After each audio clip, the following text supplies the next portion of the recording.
बहुत साल पहले शिवपुर गांव में राजू नाम का एक लड़का अपनी बड़ी बहन गौरी के साथ रहता था। गौरी उसकी माँ जैसी थी, जिसने अपने भाई को पाला, बड़ा किया और अब उसी की आलस से परेशान थी। राजू कब तक यूं ही गांव में घूमता रहेगा? तेरे बस में सब कुछ है बेटा, बस जरा मेहनत कर ले। राजू थोड़ा लापरवाह चुलबुला अंदाज। अरे दीदी, जब तक तू है ना सब चल जाएगा। तेरी पेंशन है ना, फिर क्यों चिंता करें। पर उस हंसी के पीछे एक माँ सी बहन का दर्द छुपा था, जो जानती थी एक दिन ये सहारा भी खत्म हो जाएगा। एक दिन गौरी की तबीयत अचानक बिगड़ गई। राजू भागा भागा वैद्य हरिया बाबा को लाया। हरिया बाबा, धीमी भारी आवाज। बेटा, अब इनके लिए कुछ नहीं किया जा सकता। राजू टूटती आवाज में। दीदी तू बोल, मैं अब कभी गलती नहीं करूंगा। बस एक बार आंख खोल ले दीदी। पर नियति अपना फैसला सुना चुकी थी। उस दिन राजू की हंसी हमेशा के लिए खो गई। कई दिन बाद राजू उठा, आंखों में आंसू और दिल में एक वादा। राजू संवेदनशील स्वर में। अब मैं कुछ करूंगा, दीदी का सपना पूरा करूंगा। मैं बनाऊंगा देसी मुर्गा मसाला वाला ठेला, ऐसा खाना जो सच्चाई से पके, झूठ से नहीं। गांव के लोग हंसे, पर राजू ने ठान लिया था। राजू ने ठेला खरीदा, मसाले लिए और पहली बार अपने हाथों से मुर्गा मसाला बनाया।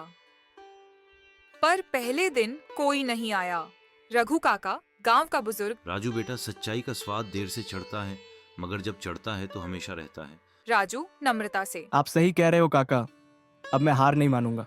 अगले दिन चमन मामा अपने दादा का पुराना मसाला लेकर आए। चमन मामा। ले बेटा, ये मेरे दादा का मसाला है, इसमें दुआ भी है और स्वाद भी।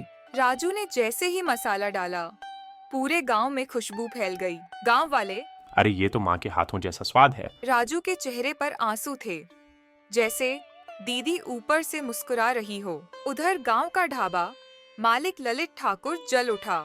ललित कुटिल आवाज। मेरा ढाबा सूना क्यों है? इस राजू ने जरूर कुछ चाल चली है। उसने चमन मामा को लालच दिया।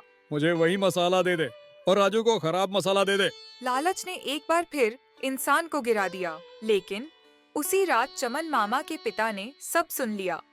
वो सुबह सुबह राजू के घर पहुँचे। मामा जी। बेटा, मैंने उस लालची के लिए नकली मसाला बनाया है और तुझे असली दिया है। याद रख, जो दूसरों को गिराने चले वो खुद गिर जाता है। राजू नम आंखों से। आपका आशीर्वाद चाहिए मामा जी, बस इतना काफी है। अगले दिन गांव में 2 ठेले खुले, राजू का और ललित ठाकुर का। लोगों ने ललित के खाने से बीमार पड़ना शुरू किया। गांव वालों ने गुस्से में उसका ढाबा हमेशा के लिए बंद करवा दिया।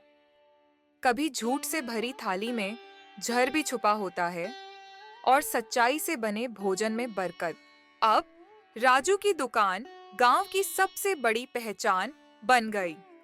ठेले पर लिखा था, देशी मुर्गा मसाला वाला, स्वाद नहीं एक आशीर्वाद। राजू रोज दुकान खोलने से पहले दीदी की तस्वीर के आगे दिया जलाता था। राजू धीमी आवाज में।